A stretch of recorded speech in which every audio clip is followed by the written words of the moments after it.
Good afternoon and welcome back to Jeff and the Rabbi. Rabbi Freeman, you always come up with great topics. You really do. But last night, when you told me the topic, I think this is one of the best ones. Kind of scared me a little bit. Just to fill in our audience, Rabbi Freeman sends me a text last night saying that it says in the Talmud that when you die and you go to heaven, the first question that God asks you when you get into heaven is, did you deal honestly in business? Not about tzedakah, not about, taking care of starving children, not about any of these things, but how you dealt in business. And this, got me thinking a little bit. Scary. Very scary. So, I got to thinking a little bit, and, trying to see any point in reference in my past, So I'm thinking, when I went to school, business ethics wasn't a real big thing, I'm thinking back, I went to, an Ivy League school, which we've talked about, University of Alabama.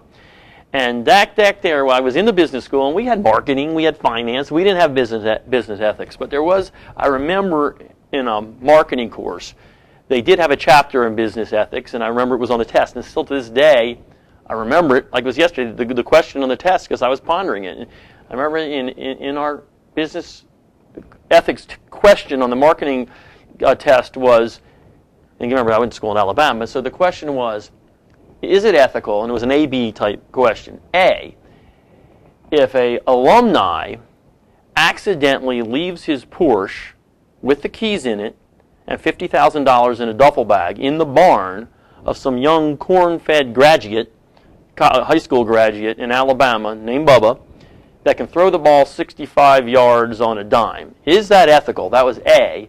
And B, this is the part that always confused me, do you got to leave a little something for his sister wife, 13 years old? So what got me, at the time, I didn't know what a sister wife was. I'm from Virginia. We're a little classier up there. I mean, we know about cousins and livestock and things like that. But sister wife, I wasn't really sure what that meant. Okay. So I didn't do well in that question. So I'm not going to put that one to you as your first question. But not qualified to answer that question. No, that was the only reference, though, I had to business ethics. So I'm glad we're having this show today because I'm a little confused. Right. And I'm waiting for all the answers, like I'm sure everybody else is right now. You should be confused. I mean, can you imagine that? You get up there, the first thing they ask you in heaven is, did you do business with, and actually, I said honestly, right. The Hebrew word used there is emunah. Right. And in Hebrew, it's very important to look at the word. We don't have any synonyms. Right. Everything means something different. And if you look at the word emunah, it means actually faithfully. Now, what does that mean to do business faithfully? I'm not sure. What does that mean? Right.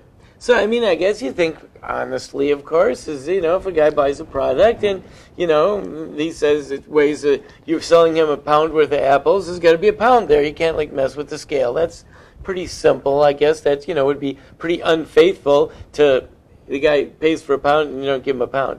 But actually, there's more to it than that. Okay.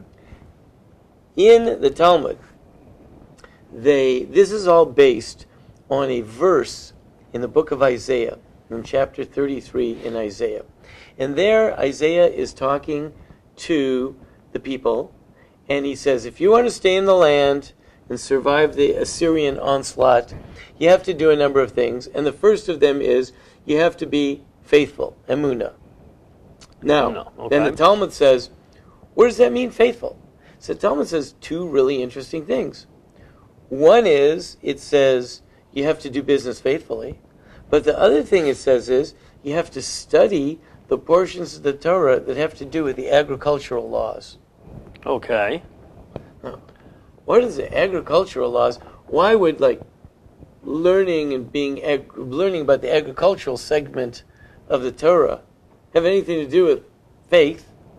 And second of all, what does it have to do with doing business honestly? I can kind of see business honestly, but agriculture? What's that got to do with anything? Yeah, that one, I don't get that one. Right. Now, we know, these are the two ways that the Talmud expounds a verse. And we know, when the Talmud expounds a verse, they're trying to tell us what does it really mean. So we link agriculture to doing business faithfully. And what the sages say is you should do business like a farmer. Okay? Still not getting there. No, I'm not there yet. Business like a farmer. You're not there, okay? You haven't brought me there yet. Now I go business like a farmer. Now what do we do? Let's talk about the farmer. Farmer goes out, he's got his field. Beginning of the season, what does he do? Well, he starts to study up on things. He reads up on what's happening with the world markets. Should he plant sorghum this year or beans or what should he do? And then he decides what he's going to plant. So he calls up Monsanto and he orders just the right type of product. He speaks to his rep over there, and they send out just the right type of insecticides that he's going to need. And he decides, he calls up the Weather Bureau, when's the best day to put it in the ground, and he studies it out, and he gets his equipment together, and all that stuff. And he does all his preparation, and he gets out there on the combine, and gets out in the field, and he starts planting. And then you know what he does? What's that? He prays like crazy. I guess that is definitely step 2. The farmer there. Because after having done all of that, that, out of his control at this point. Every farmer knows that there's nothing that he can do about it. He can put the best laid plans. If it's going to rain torrentially this summer and wipe out all the crops, like flood the crops away, nothing he can do about it. If there's not going to be a drop of rain, he can only irrigate up to a certain amount. If all of a sudden some bug is going to show up that it wasn't the one that Monsanto planned him for, he's out of luck. That's true. Right. He knows that these are the conditions. And when he's all said and done, and he grew this bumper crop of sorghum, it could just so happen that so did everyone else. And the sorghum's not worth anything. Right? Now, if he was really smart this year, maybe he planted something else. So this year he grew soybeans, and he might have scored because soybeans was a big soybean problem around the world, and his soybeans went soaring. Or his soybeans went right down to the floor. So he knows that there are so many factors that are totally outside of his ability to control. More so than any other business. It's true in every business. But this one is black and white. It's right there. Obvious. You can see this. The rest of us kind of fool ourselves. Right. By thinking we got all the factors and it just can, and then now and then we get all frustrated because something came up out of our control. But the farmer, even when he does everything, he knows that he doesn't have it under control. Right. So he knows that he's got to do his best and then just pray to God that this whole thing works out. Because he knows that the bottom line is all of his efforts are only as good as God wants them to turn out. That is true. So how are we supposed to do business? Like a farmer.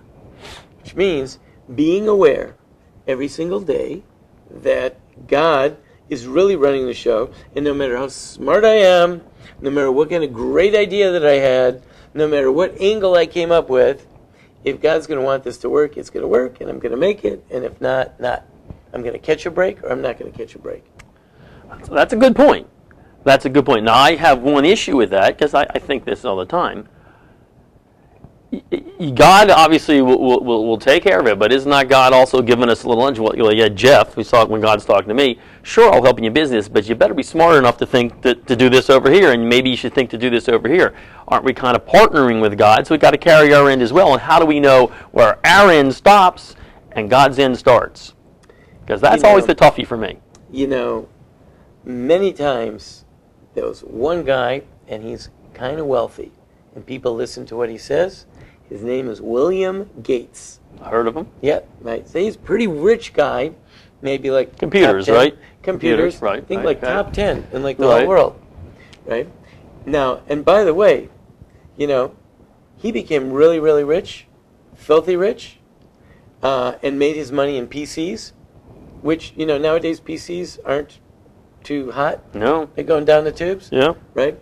Notice that Bill Gates got out of PCs before PCs started going down the tubes. Right? Really interesting. So, the guy's made some great moves, wonderful timing. Did he? He said a great line, which I have quoted many times, brilliant. He says, you know what the biggest problem with success is? Success makes you think you're smart. That is actually a very brilliant line. It is. Brilliant. And I see it everywhere, and I see it all the time, people who believe that. You go along and say, wow, listen, I was so successful. What a brilliant move I made. What a brilliant, meaning brilliant like my mind, right? Right. Now, you don't think that maybe I was brilliant, but also I happened to meet a certain person at a certain time that maybe shared an idea with me, or maybe that I happened to be collaborating with another guy at the same time, Yep. or maybe it just happens that, maybe I came up with PCs because, my parents happened to be kind of wealthy, so I had like enough money to like play around with this stuff in my garage, or Right. maybe, maybe a million factors, and you think, no, I'm smart. Well, I'm with you. I'm really smart. And because you think you're smart, so therefore, when you sit down, let's say, with a group of people, and you say, okay, here's what I want to do with my money. So you get a bunch of people there and they're saying, I think you should do this. I think you should do that. And you go, well, what good is your opinion? I'm the smart one here because I Right. made all this money. So I think it should be like this. Well, this is where you got to stop and take a step back and say, I do business with faith, which means that the reason I made success is because God decided I'm going to make success. Not that I'm such a smart guy. Yes, I worked very hard. Everyone's got to work very hard. But some people work very hard. You can work hard in this place and you make money in that place. Right. But you never even thought it was going to make money. Or some people work really, really hard and get really good ideas and it just doesn't work. And you can't ever find everyone says, well, they made this or that mistake. And who knows? Maybe the guy just didn't catch a break. Well, but I think, before you get into the ethical side of this thing, I think you got to be really careful because, I've had this discussion with some of the people there around the office. I clearly understand that it's God that's going to make you wealthy. It's God that's going to make you poor. God makes those decisions. But how much of it are you supposed to do? Some people have great faith and say, okay, I don't have to do anything. God's going to take care of me. I'm going to sit right here and I'm going to be rich and I'm going to be successful and everything's going to work out well because God's going to take care of me. It's not up to me. So here's what I say. This is where I believe that God steps into this equation. And the idea of doing business faithfully doesn't mean that I'm going to sit with my hands folded and just, God will take care of me. Right. Right? I'm going to get out there and I'm going to work hard and I'm going to do my very best. However, whenever a decision comes along, a decision must be made. And the decision has to do with a question, not even an ethical question. Right. But, for example, is this going to be furthering God's plan or is this not going to be furthering God's plan? And I'm thinking really, what I want to be doing today in work, more than anything else, is make God happy. Okay, that's a good way to look at it. It's like me. I'm a rabbi. So I get up and I do a sermon. I want the congregation to like the sermon. But of all the people I want to like the sermon, there's one person I want to like the sermon most of all. I think it's the president. No, I don't think that's I think it. it's the wealthiest guy in the congregation. No. You know who it is? What, God? You want God to be happy? You want you? Your wife? Who is it? My wife. Your wife, okay. My wife, man. She's got to like it. 'Cause Yeah. I got to go home with her That's afterwards. actually a good point. I'm going to hear about it all day and all Right. night, please. Right. If my wife's happy and it was a good sermon. Good point. Because I'm happy. She says that was a good sermon. Everything's good. And everything's We're all good. smiles and everything is going to be fun at home. Right. If it's not, everything's not going to be fun at No. home. I don't like it. Don't worry. I want her to be happy. Well, let's just say when I'm doing business, I got to be checking in all the time. I want to be making God happy. So God, I'm going to do this. This will be really good for the business. Is God going to be really happy about this? It's a good business move. Is God going to be happy with it? Is it going to be spending my time and energy in doing the type of things that will make him happy, that will forward his agenda? Well, if I want to make a good business move and be a smart businessman, and I think I'm in control of this thing, then I make the good business move. But if I want to be a faithful businessman, then I want to make the move that will make God happy because I'm going to get the bigger payback if I'm really smart. I'm a faithful businessman. I know I'll do better off by making God happy than by making the business happy because God can just turn around and make that business happy, even if I made a bad business move. Yeah, but who has more long-term thinking and better long-term thinking than God? Maybe this short-term thing here, God's saying, well, you got to do a little here because, I know what we can do here. Is God thinking like a businessman or just God thinking like God? God thinking like God. Says you keep God happy. Now God says there's just standard moves that you got to make. Right. You got to show up, business starts, work starts at 8:30. You got to show up at 8:30. You got to do all the stuff you're supposed to do. However, keep in mind that the type of moves that you are going to make have to be the ones that make me happy. So, when you run the store and the poor kid comes in and he doesn't have enough money to pay for the item that he wants to buy, and he's like 10 cents short, you let it go. Maybe he's $10 short. Maybe you let it go. Maybe you say to the kid, you know what? Maybe you sit there and say, I'll tell you what I'm going to do. I'm going to give some of these items away to poor kids. Maybe you stop and think about it. Right, how can I be running this business today in such a way that it'll make God happy? And God, if you want it to keep running, you've got so many ways that you can keep it running. It's amazing. Right. No, that's true. You have no shortage. I'm going to keep... Now, I can't really do it in such a way that I open the store and I let everyone come in. So, customers, take what you want. God will restock the shelves. Right. Because then I'm relying on a miracle. But between miracle and between, holding everyone's foot to the fire, never giving a discount, the guy went into a certain convenience store, bought a candy bar, take a bite into the candy bar, eat half the candy bar, and there's something in the candy bar. It's right. No good. Right. I'm standing in front of the store, went back and said, look at this candy bar. So there was a certain guy, tough businessman, happened to come from a certain immigrant from a certain company. They're renowned for being extremely tough businessmen. Yes. Okay, so he offered to give me back the price of half a candy bar. That makes sense. You ate half it. I understand the logic. Already ate the other half. So it's like if you bite in, there's a worm, but you ate half the worm. You already ate half. Right. I understand that logic, right? Now, I mean, business is business. Right? So you can have that approach. Right. And you can go all the way to the other extreme and say, I'm just going to, come on, everybody, take the items, you need it more than me, and clean the shelves out. And God will restock them miraculously. Between there and there, there's a way to conduct yourself by doing business according to normal business laws. However, there are going to be these junctures many times during the day when you're going to say, the kid's going to say, gee, mister, I'm really poor, and could you help me out and give me a break? And you're going to look at him and says, is he telling a lie or is he telling the truth? And then you can say, well, maybe he's lying, but maybe he's telling the truth. Which one should I take a chance with? Okay, is this particular item going to break me? Okay, maybe no. Now, if you find out that he went out and told all of his friends and they're all telling a lie, of course you can't, just give away. Right. But there's going to be all these points where there's going to be a question. And if you are dealing business faithfully, you're going to try to say, well, I'll err on this side. Err on that side. Okay. And let's say we go up to heaven. Can you imagine that God's going to be mad at you for making a mistake? That you didn't really investigate far enough and find out if the kid was telling the truth? Might be mad at the kid for telling a lie, but is he going to mad at you that you didn't investigate far enough? Come on. So you're saying the reason why this is the most important question, because obviously the way you deal in business is, I guess, a good example of how you deal with mankind to begin with. If you cheat your fellow man, if you're nice to your fellow man, that shows what you're going to do in the rest of your life. Right. But what if in the rest of your life you're so good and you take care of people and you take care of the sick and the hungry and you honor your parents and you go to synagogue? But in business you might you cut a few corners here.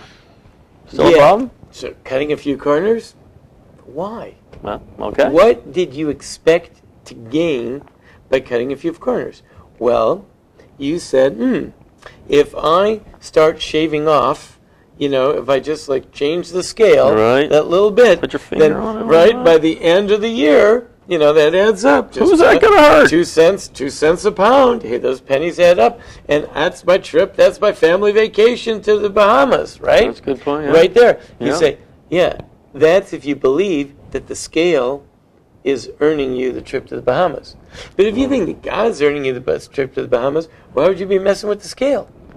That's actually a good point. Okay, I can't argue with that. I can't. Gotta admit, I can't. God's the one who gives you the trip to the Bahamas. What's the scale going to do for you? You think you're going to get some more? Okay, great. So what you do, you messed up with the scale. You messed the scale, and then all of a sudden, there was this earthquake all the way off in Alaska. Right. And it sent this little itsy-bitsy tremor. By the time it got to Atlanta, it was just a little tremor that just shook the walls just a little bit.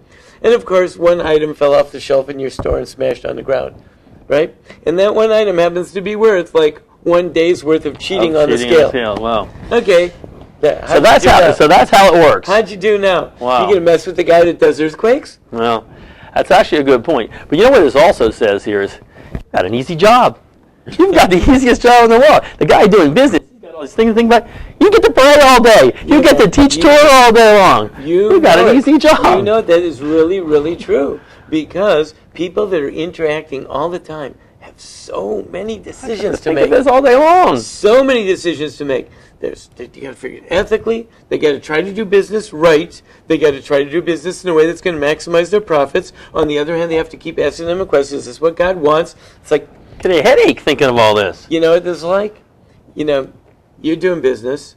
You're running your store. You're running your business. And the IRS is doing an audit. So they come in and they take one of your offices over, and they're doing an audit. You know, everyone in the whole office is just uncomfortable. The IRS guy says, just go about your business. I'm just going to stay here and do it. Don't worry and you know that everybody is just totally uncomfortable. Right. They can't do business. They can't talk on the phone because they're all like, everyone's just all, just the very presence again. Well, can you imagine a businessman? And he knows that he's being audited by God today. Every minute. Every day. It's like very difficult. So that's with faith. Because he's got to deal faithfully. And this is the same way that back to the farmer. Yeah, you're right there. The farmer goes back there and he says, I'm going to do my thing, and then God's going to take over. And you know what? I'm going to watch it happen. Because he sees this miracle. He sees this thing happen in front of him every year, which is the coolest thing. He takes this seed and he plants it in the ground and he covers it over, sprays a little whatever fertilizer on there, and he goes and he steps back and he watches, and all of a sudden, like out of the clear blue sky, the rain comes in and rains out. He goes, wow, is this amazing? And then sure enough, the stuff starts coming up out of the ground. And he, in front of his eyes, gets to see this miracle. And you know, he stands out there in this big, huge field, and he feels really small.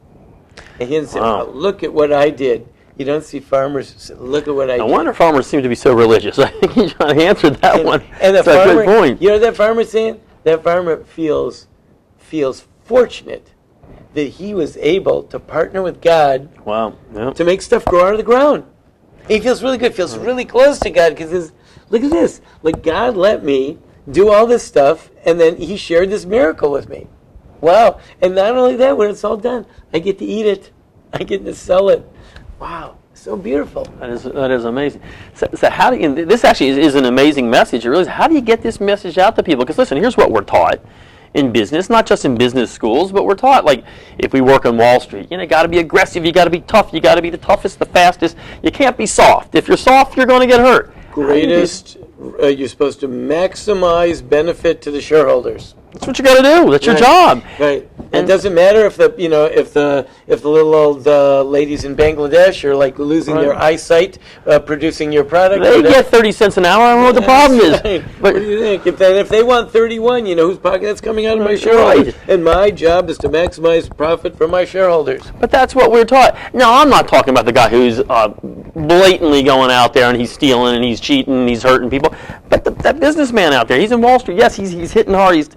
Someone's getting hurt and he knows it. How far do you go? How far do you have to think that when you're selling that I don't know if you've seen that hose on the television commercial, that hose, it winds up like this, and the thing isn't. But wait, you get two of the hoses, but you got to pay additional shipping and handling, and it's $19.95. Now we know it's really $20, but it's really $20. But you say $19.95, it sounds better, and maybe they're going to give their credit card, and maybe they'll get the extra one for their mother.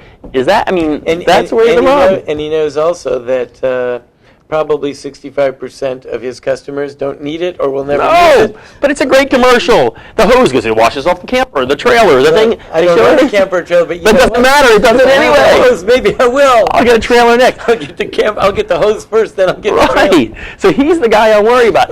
It's a great commercial. I want him. I see that commercial. I've sat up late at night. I'm typing in the phone number. I got this great pillow. It may help supposed to make me sleep right. It didn't work. That's why you're up watching That's why TV. I'm watching TV. But do you buy these products? Is that bad? It's 29. I know 19.99 really means 20. Is that bad? Right. It's marketing. To me, I learned that in marketing. That sounds better. Right. So these are the type of questions you want to ask yourself. Am I giving value? Am I helping the world out? Is the things that I'm doing helping the world? I knew a rabbi. He was a great sage. He really was. And he didn't have like a congregation or anything. He was just a big scholar. Right. And he happened to have a business. He did auto detailing as a Right. business. Right. So in the Talmud it says that people that don't contribute to the advancement of the world are not valid for giving testimony. Wow. Like that right there. You got to do some contribution. And he used to say, I probably can't give testimony in a Jewish court because I don't make any contribution in the world. My business is auto detailing. I disagree. Like, what does auto detailing do for anybody? Gives you a clean car. That's got to be worth something. He says, like when I charge to put the little eagle on the, and it's just, yeah. Anyway, the point is we are supposed to talk about and have a conversation with ourselves. Am I providing value? Am I doing good? Am I trying to do win-win with my customers? Or if I see, winners, losers, I can take advantage here. How am I dealing with people? What are my motives? What are my ethics? We're not talking about illegal because illegal is certainly illegal. Right. But am I functioning today in such a way that God will be happy so that my energies that are put into my business will be fruitful because I know it's really not my energies and it's not my brains, but it's really God that's going to put things together and sometimes even pop that little idea into my head. Wow. That's amazing. I can tell you honestly, right now from this conversation, there is something that in my business, when we get out of the show right now, that I'm going to change today. Nothing illegal, nothing wrong, but it's something that does not answer the question that I'm asking myself. Wow. So by this show, there is something that we are going to change, and it's, theoretically, it's going to hurt the bottom line a little bit, but I guess I got to change it. So I thought about it right there a minute ago. There's something I got to change. Well, you're really doing it because you wanted to help the bottom line. Well, that's the thing. Because you realize you're going about the bottom line the wrong way, and that's actually what I was thinking. So this is something that people really need to listen to because without this discussion, I'm going to tell you, I would have gone a different direction here. Okay. So it's a big one. This is a big one. All right, good. Oh, good show. Good show. Okay. All right, well, I guess I don't know how we're going to top this next week, but somehow we're going to have to top this episode next week. So we'll see you then.